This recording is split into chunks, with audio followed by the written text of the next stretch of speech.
Tool4You.net presents Storage Room, a free personal information and password manager to secure any amount of datasheets, bookmarks, text, shortcuts, appointments, contacts, links with tools like a password generator, a quick start window, a virtual keyboard implementing over 130 keyboard layouts, with over 30 window styles to select from, and a full customizable background picture.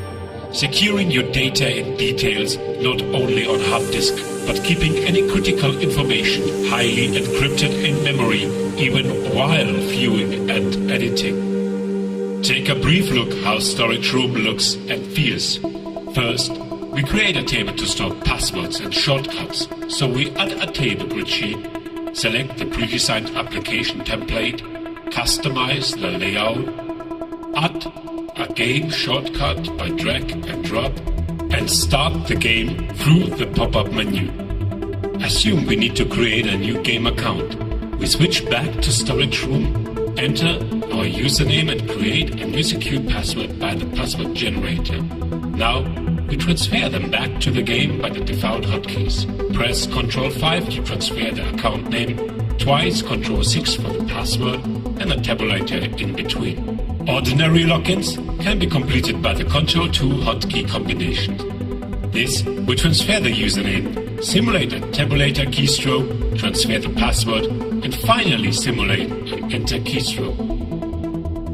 Now we add some tool for web server configuration.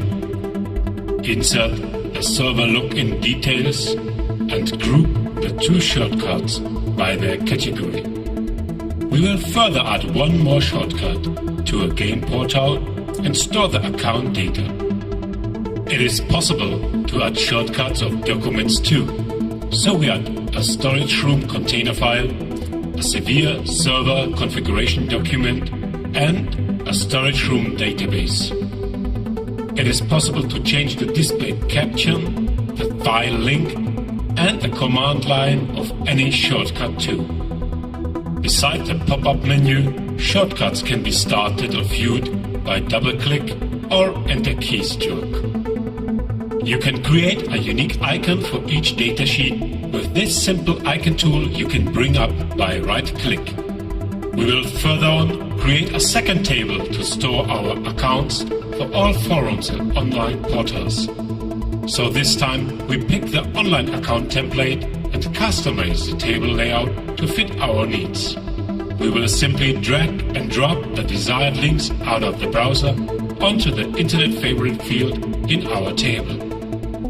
Fill the account details so we can use and transfer those whenever we wish to access any of these online services. And finally, increase the clear arrangement by grouping up the rows. You can right-click the Storage Room icon in the taskbar notification area, drag and drop any datasheet onto the Quick Start window, and open those by a simple click.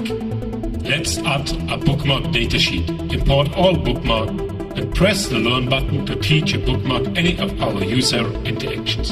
Here, we transfer the account data from the online portal table by hotkeys and stop the recording. Next time we open this bookmark, Storage Room will try to repeat this interaction more secure. Finally, we add some more links by drag and drop out of our browser onto our bookmark sheet. In some case, we may want to separately log a datasheet with an additional password.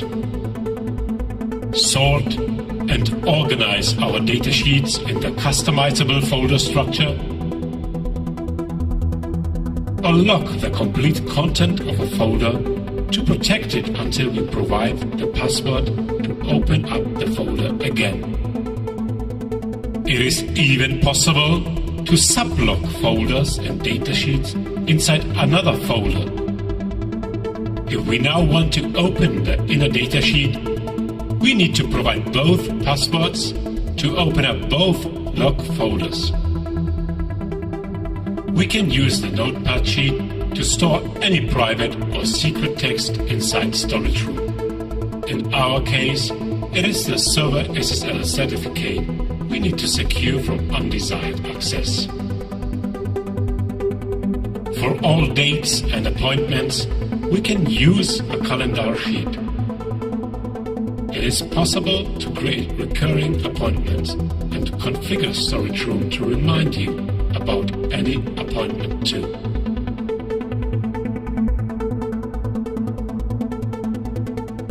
The contact sheet can be used in combination with Storage Room container files for secure data exchange. We can create ourselves multiple aliases with up to 60,000 bit strong RSA keys, manage our contacts in groups, add any amount of unbound contacts not used for data exchange, and customize our overview table to fit our needs. Now, we import more contacts out of a container file we received by one of our friends. As we don't have his public keys now, Storage Room can't approve from whom the containers originate from and pops up a warning. As we got this file right out of his hands, we can trust it anyway and import his official contact details, including his public keys. Further on, Storage Room will recognize any of his container files. Besides the contacts of our common friends, we import a second of his aliases he's using for gaming purpose. This we use right away as we open a second container with details about the clan he invited us in. As we already own his public keys, no warning will pop up. We drag and drop the attached file out of the container into a folder and store the contact details of our new clanmates. Check out www.toolforyou.net for your free copy of Storage Room.